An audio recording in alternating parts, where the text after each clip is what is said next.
And the fourth noble truth is that there is a specific way out, and that's the noble eightfold path. Suffering can be transformed. Happiness can be cultivated with right mindfulness. We are all aware of things, but sometimes that's wrong mindfulness when we focus on only pornographic images, on the drugs, on certain situations. We're zoomed in that, but that's unbeneficial mindfulness. So we learn to bring right mindfulness into our awareness, what we look at, what we hear, what we smell, what we take into our body through our mouths, through our body, through our thoughts. Right mindfulness brings right concentration. We focus on the positivity, on what's still there in our lives. Those who are still with us, still try to help us. The conditions of happiness that are still there. For the young women that I see, their bodies, thankfully, are still healthy. They still have enough good health. They're still young enough to transform. Their brain is incredibly capable of change. The addiction changes our brain. And as we practice, we also change our brain. Neuroplasticity means that the brain is malleable, is changeable, not just in our childhood, but throughout our whole entire life. The brain can always change. And that is why we are able, everybody now know how to use the iPhone, the computer, even if that person is in their 70s or 80s, the person can still learn. It's because you have that interest. You put that effort, that concentration on it. That's why you learn a new skills.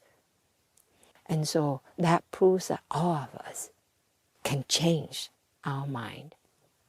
Instead of having developed all of these neural networks that are associated with certain habits, addiction, certain people and environment, now we can also develop new neural networks. Let's call it mindful neural networks.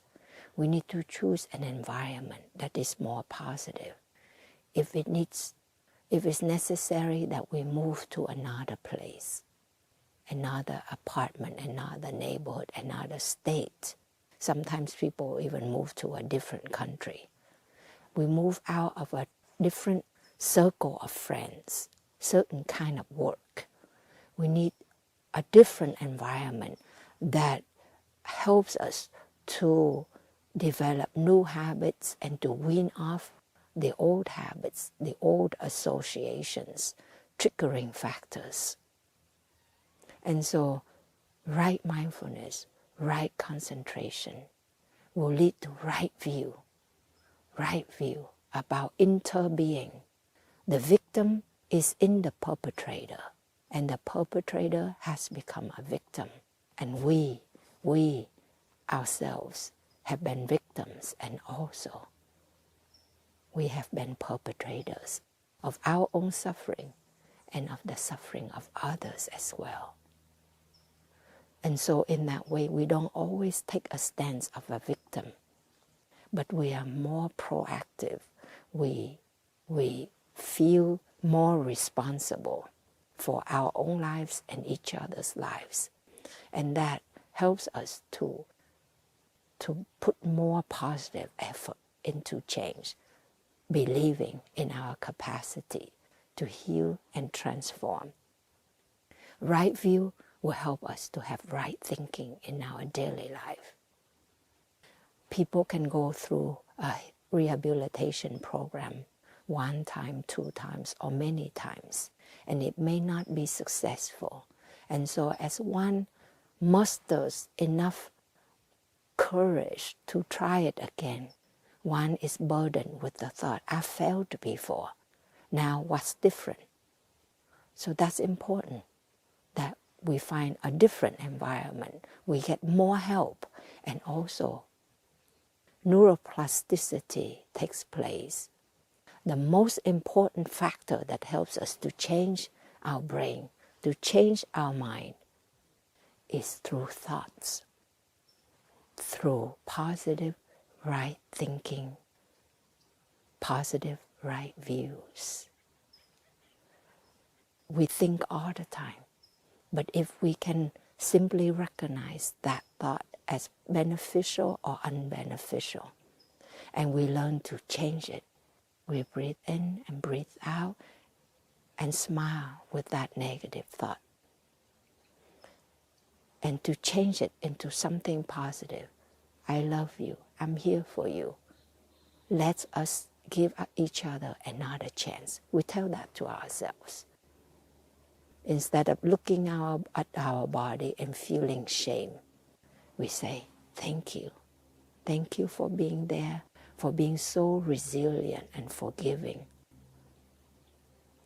Help me to love you. Help me to take good care of you. So the right view and right thinking are the most determining factors to our transformation and healing, most effective way of healing ourselves.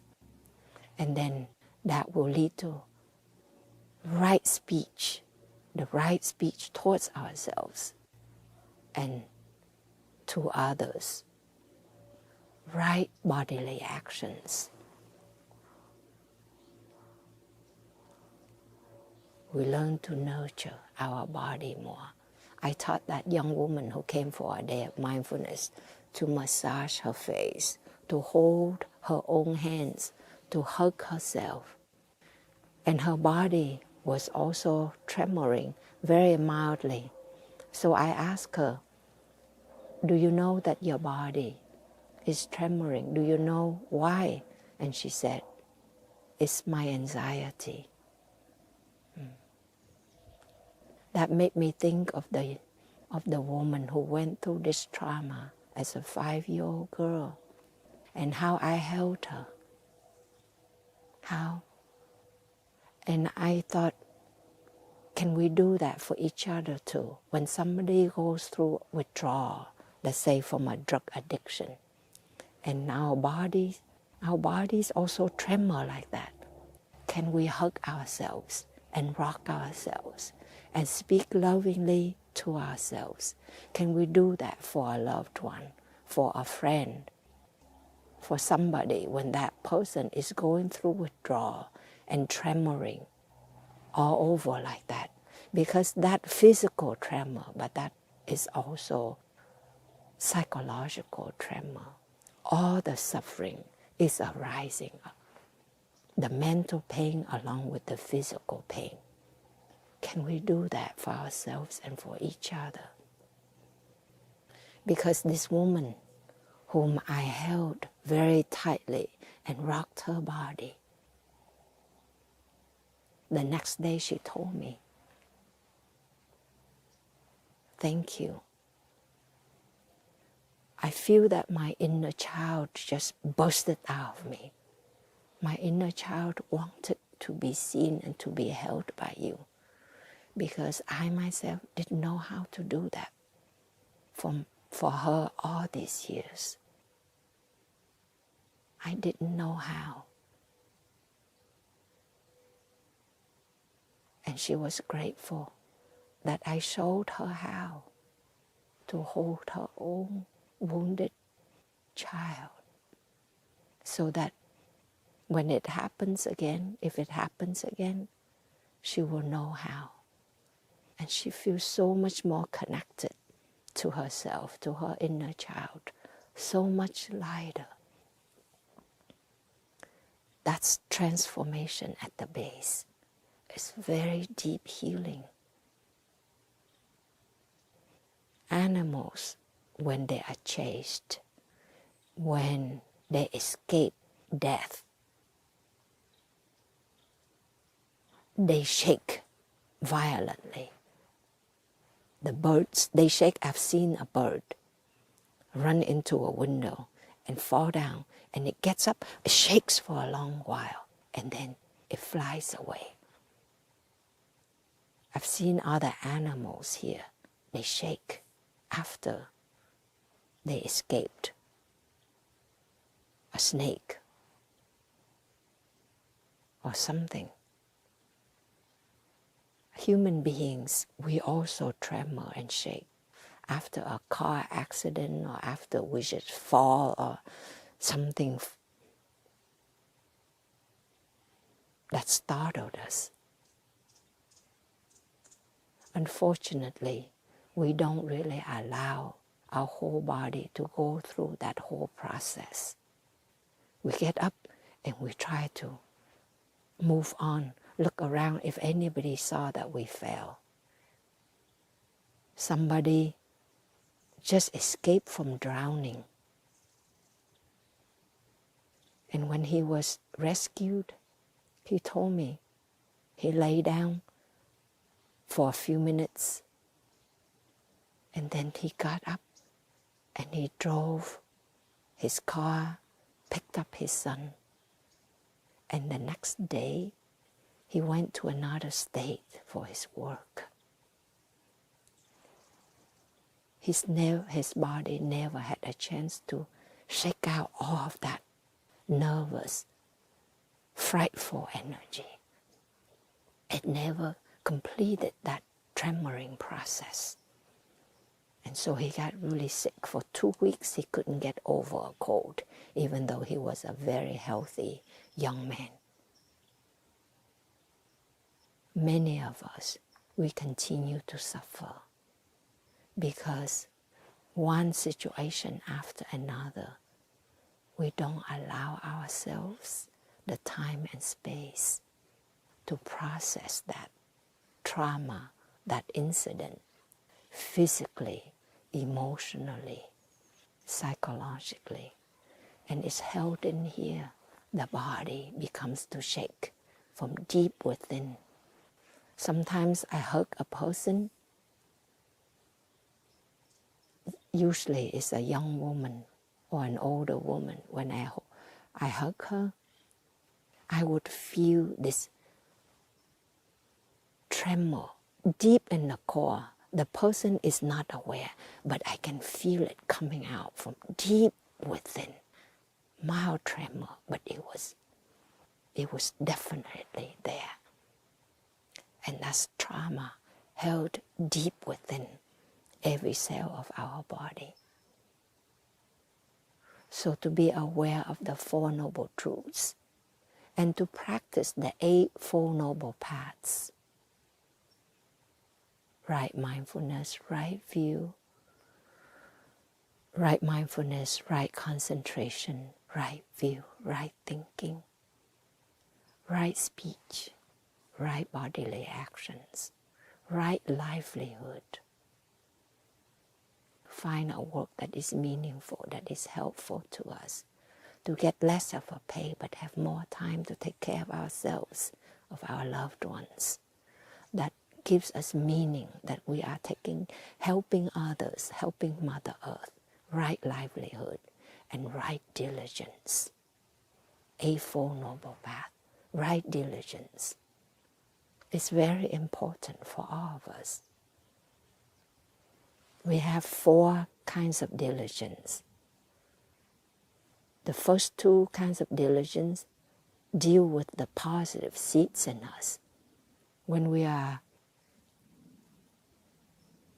suffer, when we have an addiction, we only see the negativity of our situation, only see negativity in ourselves.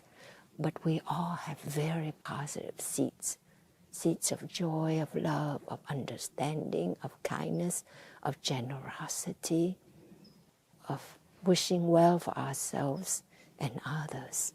So we need to water those good seeds in us, however tiny they are as a sprout. We need to recognize them, identify them, and water them, and invite them to stay longer in our consciousness. If you see your inner child through a way of thinking or a way of speaking or behaving, you say hello to her. Hello, I know you are there. Thank you. Help me to take good care of you. You invite your inner child to be there a little longer, to bring her up and to keep her there, to keep him there a little while, to get to know each other, to water the good seeds, the gratitude for our inner child. And the other two practices of diligence deal with the negative seeds, seeds of self-doubt, of shame, of guilt, of blame, of sadness. We learn not to water them, to acknowledge them, and then to bring them back down, not to rehearse them with sights, sounds, music, conversation, thoughts that only make ourselves more negative